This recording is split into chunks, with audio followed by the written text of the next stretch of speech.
ఉండవల్లి అయితే మా మేడం వాళ్ళ అమ్మాయికి ఒంట్లో బాగలేదని పలకరీయటానికని వెళ్ళాము.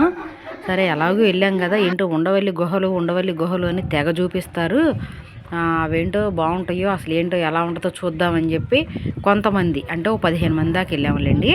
15 మంది వెళ్ళినప్పుడు అందులో ఒకళ్ళ ఇద్దరు అన్నారు, పిల్లలకి సెలవు కదా ఈరోజు, పిల్లలు కూడా తీసుకొచ్చి కొంచెం సరదాగా ఉంటుంది చూపిద్దాము అన్నారు. నాకైతే వీటి గురించి అసలు ఐడియానే లేదు, నేను ఎక్కడా చూడలేదు, ఇదే ఫస్ట్ టైము. అక్కడికి వెళ్ళిన తర్వాత తెలిసింది ఏంటంటే ఇక్కడ ఋషులు తపస్సు చేశారు అని అనుకుంటున్నారు అక్కడ ఉన్నవాళ్ళు. ఇక్కడైతే పిల్లలు చక్కగా ఫోటోలు దిగుతున్నారు, ఒక్కొక్క గుహలో ఒక్కొక్క పిల్లోడు కూర్చొని. ఇలా మా ఫ్రెండ్స్ వాళ్ళ పిల్లలు బాగా సరదాగా ఎంజాయ్ చేశారు.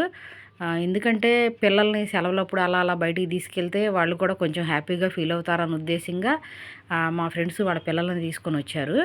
ఇట్లా ఈ విధంగా వాళ్ళంతా ఫోటోలు దిగారు. వీళ్ళు కూడా ఇక్కడ మా ఫ్రెండ్స్ కూడా ఫోటోలు దిగుతున్నారనమాట.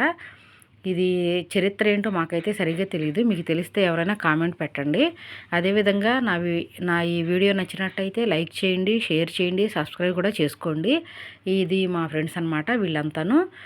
లొకేషన్ చాలా బాగుందని మేము ఫోటోలు దిగాము. చూడండి ఎంత బాగుందో లొకేషను, చాలా బాగుంది. అప్పటికే మేము మూడైపోయిందనమాట. ఇక్కడ మా మేడం వాళ్ళ ఇంటి దగ్గరికి వెళ్ళి అక్కడ కాసేపు మా మేడంతో స్పెండ్ చేసి వాళ్ళ పాపాయిని పలకరిచ్చేసేసి మళ్ళీ ఇక్కడికి వచ్చి ఇక్కడ ఇదంతా చూసుకునేసరికి సమయం 3 గంటలైంది. నేనైతే లైవ్ ఇచ్చాను నిన్న, నాకు తెలియదు కాబట్టి లైవ్ ఇస్తే మా ఫ్రెండ్స్ కూడా ఎంకరేజ్ చేశారు, సర్లే ఇస్తే ఇచ్చావులేని. చాలామందికి తెలుసు, వాళ్ళు కామెంట్ పెడతారేమో, దాంట్లో ఏం చెప్తారో విందామా అన్న ఉద్దేశంగా మేము లైవ్ ఇచ్చాము.